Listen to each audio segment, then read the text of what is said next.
BC రిజర్వేషన్లు 42% పెంచుతూ నిర్ణయం తీసుకోవడం, ఎస్సీ వర్గీకరణ బిల్లును అసెంబ్లీలో ప్రవేశపెట్టి ఆమోదించడంపై హర్షం వ్యక్తం చేస్తూ మండలాల్లో కాంగ్రెస్ శ్రేణులు సంబరాలు జరుపుకున్నారు.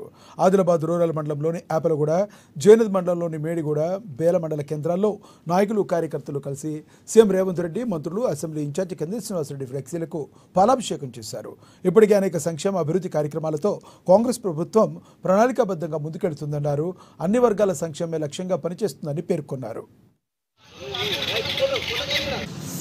జరిగిన అసెంబ్లీ సమావేశాల్లో బీసీలకు కులగణన జరిగిన సందర్భంగా 42% బీసీలకు రిజర్వేషన్ కేటాయించడం చాలా సంతోషకరమైన విషయం.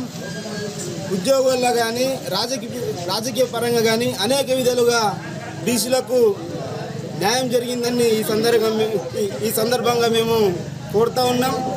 భవిష్యత్తులో స్థానిక ఎన్నికల్లో కానీ ఇతర పోటీ పరీక్షలలో కానీ అనేక విధాలుగా బీసీలకు అవకాశాలు ఉంటాయి.